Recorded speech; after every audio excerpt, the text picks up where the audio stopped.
Bugun men sizlarga juda muhim mavzuni tushuntirib beraman. Yangi to'lovlar nima? Ular qayerdan paydo bo'lyapti va eng asosiysi, kim ularni to'lashi kerak? Bu masala faqat tadbirkorlarga yoki faqat uy egalari uchun emas. Deyarli har bir oilaga, har bir xonadonga, har bir ish yuritayotgan odamga tegishli bo'lishi mumkin. Chunki ko'pchilik bir kuni telefoniga SMS kelgandan, ilovada qarzdorlik chiqqandan yoki kvitansiyada yangi satr paydo bo'lgandan keyin vahimaga tushadi. Bu nima? Men rostdan ham to'lashim kerakmi? To'lamasam nima bo'ladi? Men bugun shu savollarga oddiy tilda, lekin mutaxassis sifatida aniq javob beraman. Videoni hozirroq oxirigacha ko'ring. Chunki ayrim holatlarda odamlar bilmasdan ortiqcha pul to'lab yuboradi. Ayrim holatlarda esa aksincha, to'lash kerak bo'lgan summani e'tiborsiz qoldirib, jarima yoki penya orttirib oladi. Kanalga obuna bo'ling, videoga like bosing. Chunki bunday tushuntirishlar sizga ham, yaqinlaringizga ham real foyda beradi. Avval bir narsani aniq qilib olaylik. Yangi to'lov deganda har doim ham yangi soliq yoki yangi jarima nazarda tutilmaydi. Ba'zan bu ilgari ham mavjud bo'lgan, lekin endi alohida ko'rsatilayotgan xizmat haqi bo'lishi mumkin. Ba'zan eski tartib o'zgargan bo'ladi. Masalan, ilgari xarajat umumiy summaning ichida yashirin turardi. Endi esa kvitansiyada alohida satr sifatida chiqariladi. Yana ba'zan davlat organi, kommunal tashkilot boshqaruv kompaniyasi, shirkat yoki xizmat ko'rsatuvchi tashkilot yangi hisoblash tartibini joriy qiladi. Ilgari ko'p to'lovlar oddiyroq ko'rinardi. Odam uy uchun elektr, gaz, suv, chiqindi, uy-joy ta'miri yoki soliq ijara, soliq ijtimoiy to'lov, bank komissiyasi, litsenziya yoki ruxsatnoma xarajatlarini alohida yuritardi. Hozir esa raqamlashtirish kuchaydi. Shaxsiy kabinetlar, mobil ilovalar, soliq organlari bazasi, kadastr ma'lumotlari. Kommunal hisoblagichlar bir-biri bilan ko'proq bog'lanyapti. Natijada odam ilgari sezmagan ayrim qarzdorliklar endi ko'rinib qoladi. Mana eng ko'p uchraydigan holat. Bir fuqaro ilovaga kiradi va mol-mulk solig'i yoki yer solig'i bo'yicha qarzdorlik ko'radi. U hayron bo'ladi. Men buni kim belgiladi? Nega oldin yo'q edi? Aslida uy yoki yer avvaldan uning nomida bo'lgan, lekin xabarnoma yetib kelmagan. Odam e'tibor bermagan yoki hisob-kitob keyinroq bazaga tushgan bo'lishi mumkin.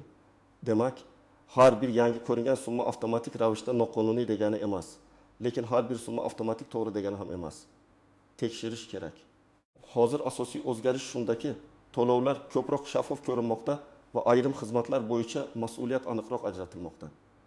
Masalan, ko'p qavatli uyda yashaydigan odamlar faqat o'z xonadonidagi elektr va suvni emas, umumiy foydalanish joylari, lift, tom, potvol, yo'lak, tashqi yoritish, boshqaruv xizmatlari uchun ham xarajat bo'lishini ko'rmoqda. Ilgari bu xarajatlar shirkat yoki boshqaruvchi kompaniya bilan og'zaki tushuncha darajasida yurardi. Endi esa shartnoma, tarif, qarzdorlik va to'lov grafigi ko'rinadigan bo'lyapti. Ikkinchi o'zgarish, soliq va majburiy yig'imlarda ma'lumotlar bazasi muhim rol o'ynayapti. Uy maydoni, yer uchastkasi, avtomobil, tadbirkorlik faoliyati. Ijara shartnomasi, xodimlar soni kabi ma'lumotlar yangilansa, to'lov miqdori ham o'zgarishi mumkin. Masalan, kadastr uy maydoni hedi kvadrat metr deb turgan bo'lsa, soliq bir xil hisoblanadi. Keyin uy kengaytirilgani, qo'shimcha qurilma kiritilgani yoki ma'lumot tuzatilgani sababli maydon 20 kvadrat metr bo'lib qolsa, to'lov ham oshadi. Odam buni yangi to'lov deb o'ylaydi, lekin aslida hisoblash bazasi o'zgargan bo'ladi. Uchinchi o'zgarish, ayrim xizmatlar uchun kim to'lash kerakligi aniqroq talab qilinmoqda. Masalan, ijarada yashayotgan odam kommunal xizmatlarni ishlatadi, lekin mol-mulk solig'i odatda mulkdorga tegishli bo'ladi. Agar shartnomada boshqacha kelishilmagan bo'lsa, ijarachi o'z iste'moli uchun, uy egasi esa mulk bilan bog'liq majburiyatlar uchun javob beradi. Ammo amaliyotda ko'pchilik shartnoma qilmaydi. Keyin nizo chiqadi. Chiqindi to'lovini kim to'laydi? Uy ta'miri badalini kim to'laydi? Soliqni kim to'laydi? Birinchi navbatda uy yoki yer egasi bo'lgan odamlar e'tiborli bo'lishi kerak. Agar sizning nomingizda xonadon, hovli, dala hovli, noturar joy yoki yer uchastkasi bo'lsa, sizda mol-mulk solig'i, yer solig'i yoki mahalliy xizmatlar bo'yicha majburiyatlar bo'lishi mumkin. Hatto u yerda yashamasangiz ham, mulk sizning nomingizda turgani uchun ayrim to'lovlar sizga yoziladi. Misol qilaman. Akmal aka shaharda yashaydi, lekin viloyatda otasidan qolgan hovli uning nomiga o'tgan. U bu uyda hech kim yashamaydi. Demak, hech qanday to'lov bo'lmaydi deb o'ylaydi. Elektr va gaz bo'yicha iste'mol bo'lmasligi mumkin. Lekin mol mulk yoki yer solig'i baribir hisoblanishi ehtimoli bor. Agar u 3 yil tekshirmasa, kichik summa yig'ilib, penya bilan birga sezilarli qarzdorlikka aylanishi mumkin. Masalan, yiliga bittaqdan 1000 so'm bo'lgan majburiyat 3 yilda yaxshilardan 1000 so'm bo'ladi. Ustiga penya qo'shsa odamni birdan to'lashga qiynaladi. Ikkinchi guruh. Ko'p qavatli uyda yashovchilar. Agar uyingizda boshqaruv kompaniyasi, shirkat yoki boshqa boshqaruv shaxli bo'lsa, umumiy mulkni saqlash xarajatlari bo'lishi tabiiy. Lift ishlasa, uni ta'mirlash kerak. Yo'lak chirog'i yonsa, elektr xarajati bor. Tomdan suv o'tsa, uni kimdir ta'mirlashi kerak. Muammo shundaki, ba'zi tashkilotlar aholiga yetarlicha tushuntirmasdan yangi satr qo'shib qo'yadi. Siz bu yerda ikki narsani so'rashga haqlisiz. Birinchisi, tarif nimaga asoslangan? Ikkinchisi, xizmat bo'yicha shartnoma yoki aholining qarori bormi? Uchinchi guruh tadbirkorlar va o'zini o'zi band qilganlar. Agar siz do'kon, salon, ustaxona, kafedra, onlayn savdo, xizmat ko'rsatish yoki ijara faoliyati bilan shug'ullansangiz, sizda soliq, ijtimoiy soliq, ijara to'lovi, kassa apparati, bank xizmatlari, litsenziya yoki ruxsatnoma bilan bog'liq xarajatlar paydo bo'lishi mumkin. Bu yerda eng katta xato, men kichik ishlayapman, menga tegishli emas deb o'ylash. Faoliyat turi, daromad miqdori, xodim bor yo'qligi, joyning maqomi va ro'yxatdan o'tish shakli hammasi ahamiyatli. 4-guruh avtomobil egalari. Ayrim to'lovlar avtomobilni olib kirish, rasmiylashtirish, texnik ko'rik, sug'urta, jarima, pullik yo'l yoki avtoturargoh bilan bog'liq bo'lishi mumkin. Kimdir yangi summa ko'rib, bu soliqmi yoki xizmat haqini tushunmaydi. Avtomobil bilan bog'liq to'lovlarda hujjatni alohida tekshirish kerak. Bu davlat boji bo'lishi mumkin, bu majburiy sug'urta bo'lishi mumkin, bu jarima bo'lishi mumkin. Bu esa xususiy avtoturargoh to'lovi bo'lishi mumkin. Har birining oqibati boshqacha. Endi kimlar darhol vahima qilmasligi kerakligini ham aytaman. Agar sizga SMS kelgan bo'lsa, lekin unda aniq tashkilot nomi, shaxs hisob raqam, shartnoma raqami yoki rasmiy havola bo'lmasa, darhol pul o'tkazmang.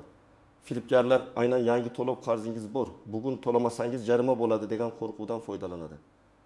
Men doim shuni tavsiya qilaman. Avval rasmiy ilova. Rasmiy sayt yoki tashkilotning qabul bo'limi orqali tekshiring.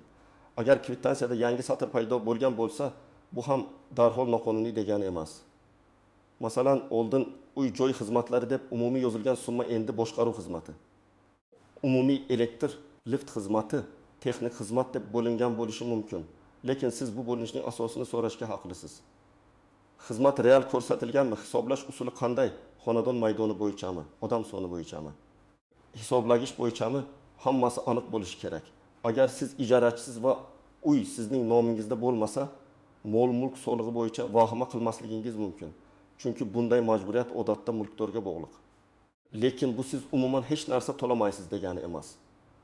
Ijarada yashayotgan odam elektr, gaz, suv, internet, chiqindi va boshqa iste'mol qilingan xizmatlar bo'yicha uy egasi bilan kelishuvga qarab to'laydi. Shuning uchun og'zaki gap bilan cheklanmasdan kamida yozma kelishuv qilib qo'yish kerak.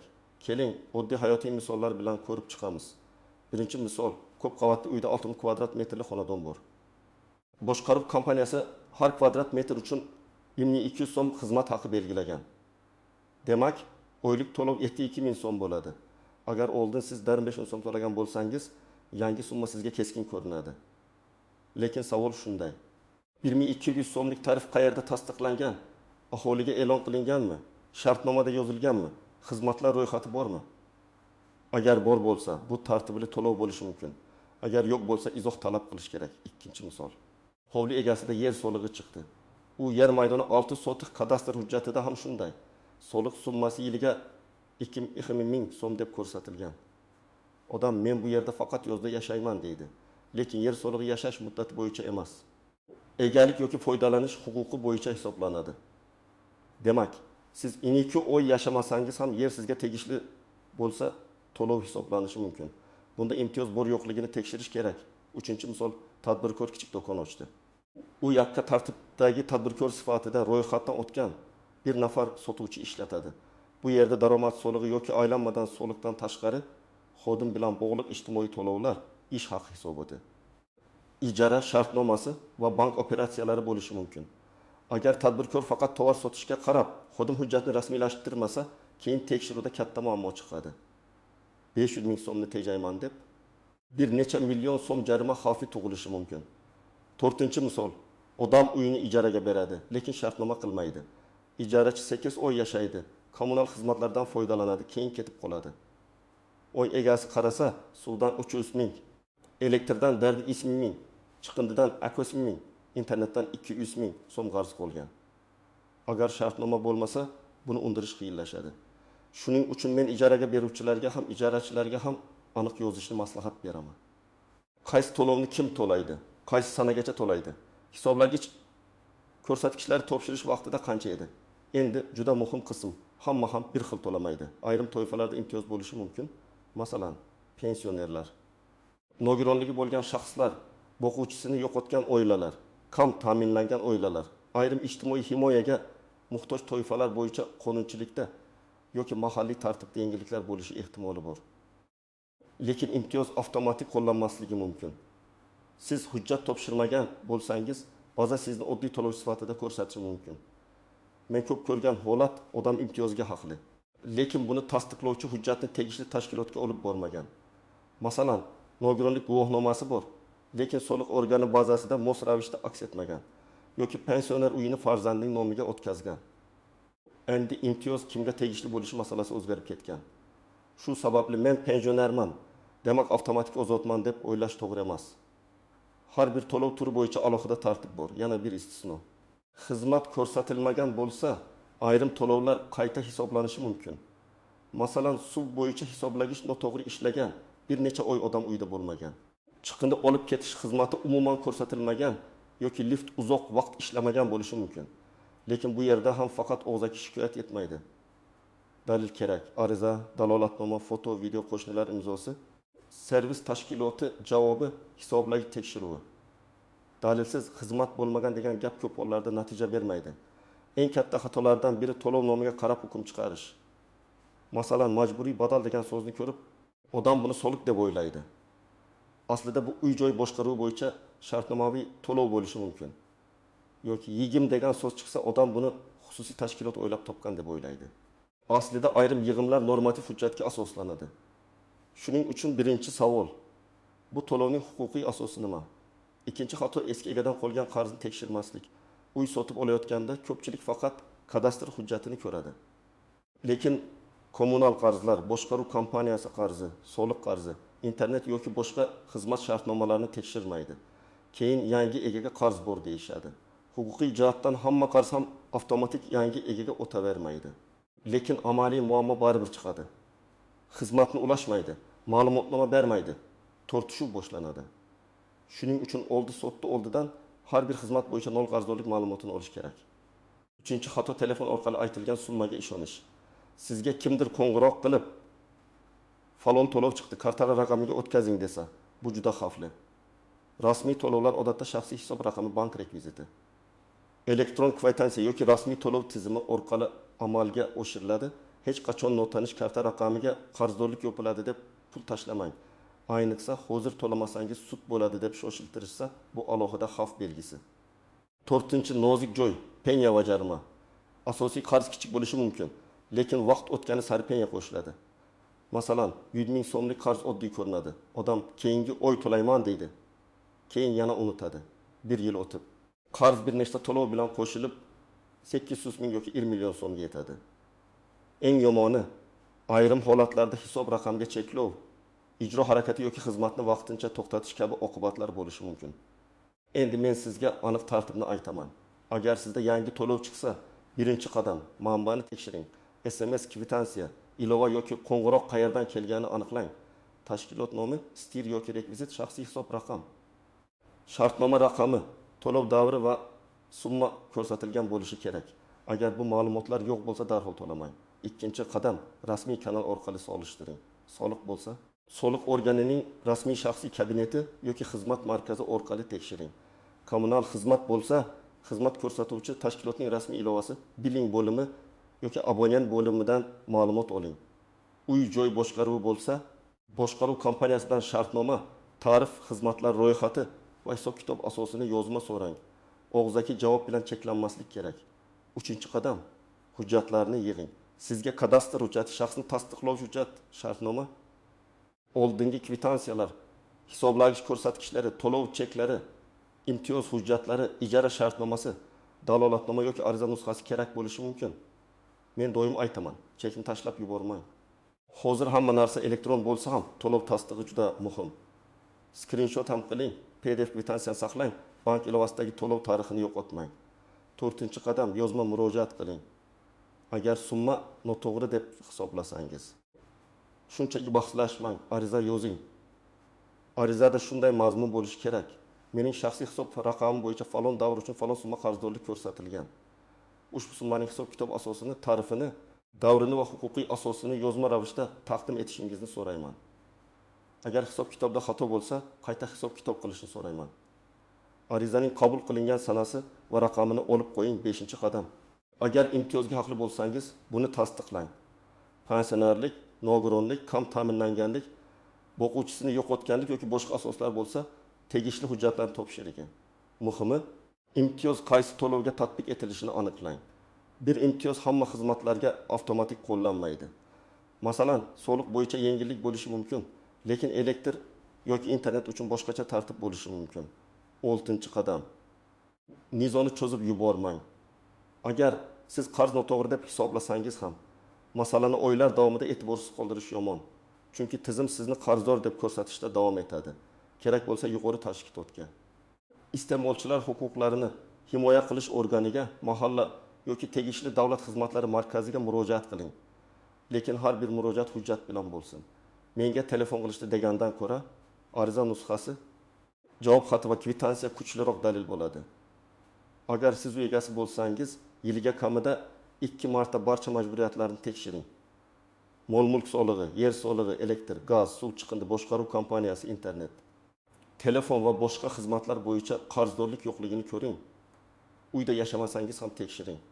Ayniqsa, meros bo'lib qolgan uy, bo'sh turgan kvartira, dala hovli yoki noturar joy bo'lsa, e'tibor kuchliroq bo'lishi kerak.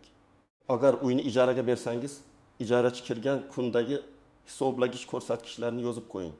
Elektr necha kilovat, gaz necha kub, suv necha kub, internet holati qanday, chiqindi to'lovi bormi? Boshqaruv kompaniyasi badali qancha, hammasi yozilsin. Ijarachi ketayotganida yana solishtiring. Shunda men to'laganman, yo'q, sen to'lamagansan degan tortishuv kamayadi. Agar siz tadbirkor bo'lsangiz, to'lovlarni shaxsiy va biznes to'lovlarga ajrating. Do'kon uchun elektr bilan uy uchun elektr aralashib ketmasin. Ijara shartnomasi alohida tursin. Xodim bo'lsa, uni rasmiylashtiring. Soliq hisobotlarini vaqtida topshiring. Chunki tadbirkorlikda eng katta xavf faqat qarz emas, balki hujjat yo'qligi. Hujjat bo'lmasa, siz o'zingizni himoya qila olmaysiz. Masalan, kichik salon egasi oyiga 10 million so'm tushum qiladi, lekin xarajatlarini yozmaydi.